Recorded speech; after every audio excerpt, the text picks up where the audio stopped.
There's a moment of immense pride کہ جب آپ کو آپ کی خدمات کے اعتراف میں اس کو ایکنالج کیا جائے، اور وہ بھی ایسا کہ آپ کو حکومت کا اعلیٰ ترین ایوارڈ ملے۔ ایوان صدر میں مختلف شعبوں میں نمایاں خدمات انجام دینے والوں میں اعزازات تقسیم کیے گئے۔ اس میں بول نیوز کو بھی خصوصی اعزاز حاصل ہوا، اور ہمارے چینل سے وابستہ 2 شخصیات کے لیے ہلال امتیاز اور تمغہ امتیاز ایوارڈ کیا گیا، اور سینئر صحافی احتشام الحق صاحب کو بول نیوز سے جو وابستہ ہیں انہیں ہلال امتیاز عطا کیا گیا ہے۔ یہ اعزاز صدر مملکت آصف علی زرداری نے دیا۔ اس کے علاوہ عادل عباسی سینئر اینکر پرسن، ان کو بھی تمغہ جو ہے وہ عطا کیا گیا ہے۔ احتشام صاحب کو جو تمغہ ملا ہے اس پہ ہم ان سے بات بھی کریں گے، پہلے آپ کو ایک چھوٹی سی رپورٹ دکھاتے ہیں۔ بول نیوز کے لیے پروقار اعزاز۔ بول نیوز کے سینئر تجزیہ کار احتشام الحق کو صدر مملکت آصف علی زرداری کی جانب سے ہلال امتیاز کے اعزاز سے نواز دیا گیا۔ جناب احتشام الحق ایک منجھے ہوئے صحافی ہیں۔ آپ متعدد قومی و بین الاقوامی پرنٹ اور الیکٹرانک نیٹ ورکس کے ساتھ کام کر چکے ہیں۔ احتشام الحق کا کہنا ہے کہ وہ اس تمغے کے لیے اپنے انتخاب کو اعزاز سمجھتے ہیں۔ احتشام الحق نے پنجاب یونیورسٹی سے پولیٹیکل سائنس میں ماسٹرز کی ڈگری حاصل کی۔ انہوں نے سن 1979 میں انگریزی اخبار سے اپنا صحافتی سفر شروع کیا تھا۔ انہوں نے کئی مایہ ناز ٹی وی چینلز میں خدمات سر انجام دیں۔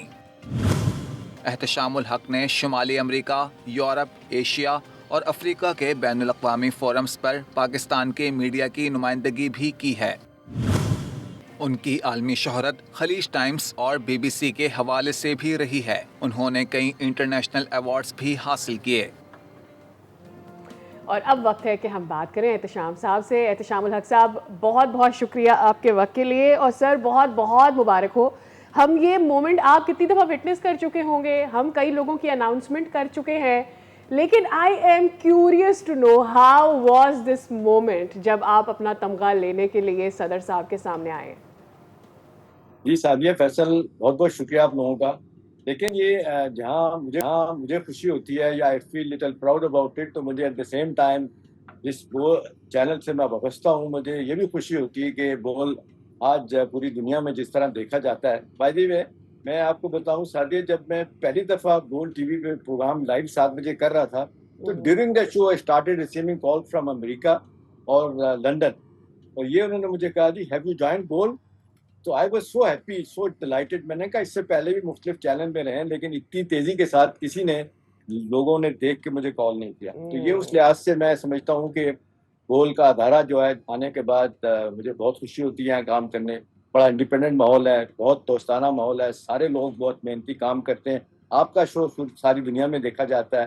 آئی must say it is second to none. تو یہ سارا کچھ دیکھ کے تو خوشی ہوتی ہے، ظاہر ہے بچے، پیرنٹس، گھر والے سب خوش ہوتے ہیں۔ تو اس لحاظ سے تو یہ اچیومنٹ ہے، اس میں کوئی شک نہیں ہے۔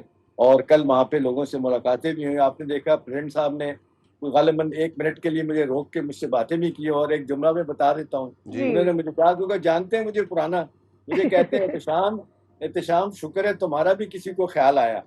تو میں ہنس پڑا اس بات پہ۔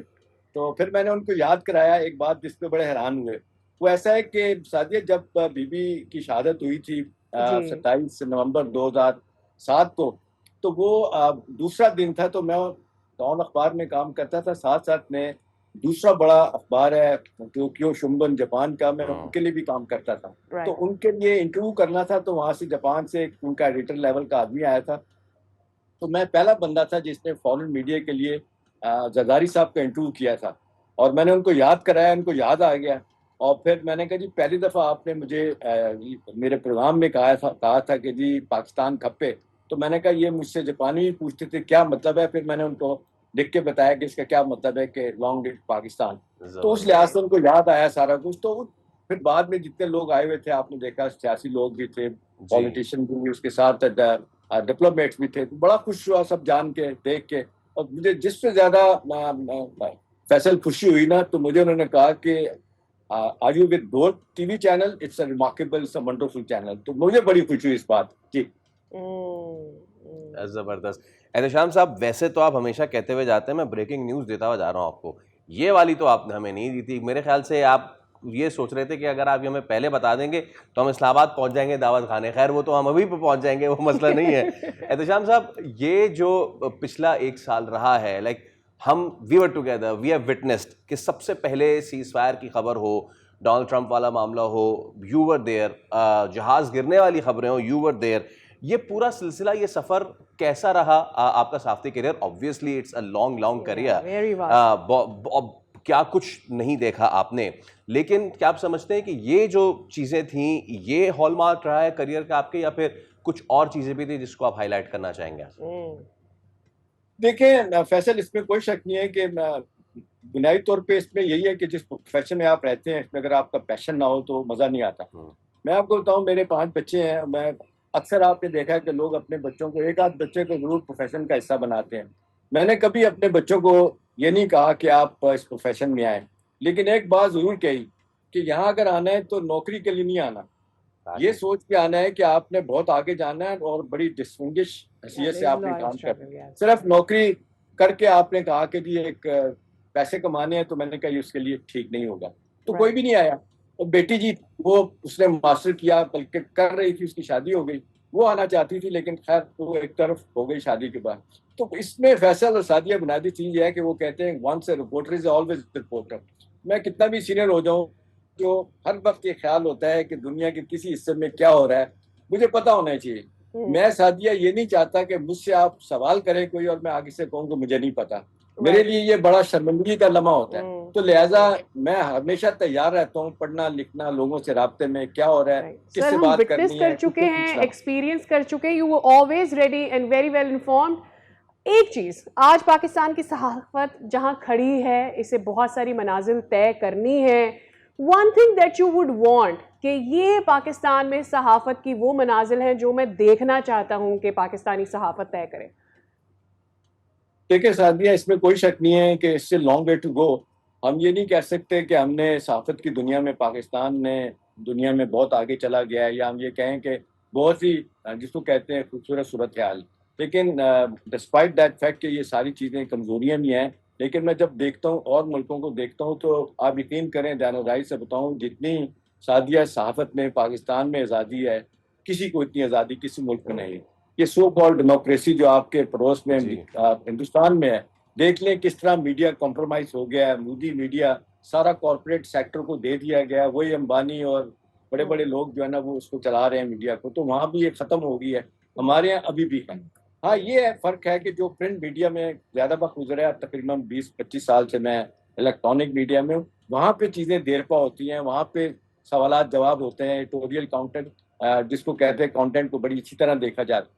یہاں پہ بھی ہم نے دیکھا ہے جہاں پہ تو اچھے ادارے ہیں, مجھے کہنے میں کوئی وہ نہیں کہ ہمارے اداروں میں بہت ساری چیزیں دیکھی جاتی ہیں. ہمارے بولڈ ٹی وی میں آپ دیکھ لیں کہ ہمیں جتنی کہنا چاہیے آزادی ہے شاید کسی کو بھی نہیں ہے. ہم جو کہنا چاہتے ہیں کہہ دیتے ہیں. ہم نے خود اپنے طور پہ فیصلہ کیا ہے کہ کوئی نیشنل انٹرسٹ کی کوئی چیز ہے کہ کیا بات کہنی اور کیا بات نہیں کہنی, تو یہ ہم خود اپنا خیال رکھتے ہیں. ہمیں تو کبھی صوفیہ بیوی نے, سمیر صاحب نے نہیں کہا یہ کریں وہ کریں. تو یہ ایک بہت بڑی فریڈم ہے میرا خیال ہے ہم جو انجوائے کر رہے ہیں. رائٹ احتشام صاحب, ہماری پوری ٹیم کی طرف سے, مارننگ شو کی ٹیم کی طرف سے ہم آپ کو ایک بار پھر مبارکباد دینا چاہتے ہیں. اور سوال, اور جو دعوت والا جو سوال ہے وہ میں آپ کو ایسے گول نہیں کرنے دوں گا, اور وہ ہم بس آپ یہ لکھ کے رکھ لیں اور آپ نے بس آگے مجھے پرسنل میں میسج کر دینا ہے کہ کب ہو رہی ہے. ڈن. یہ بات, یہ ہے اصل breaking news. Thank you so much Ehtesham Ulhaq Sahab, ہمارے ساتھ آپ موجود ہیں. آپ کو فیوچر انڈیورس کے لیے بھی بہت بہت جناب بیسٹ آف لک. سبسکرائب کریں اور بیل دبائیں تاکہ کوئی خبر رہ نہ جائے.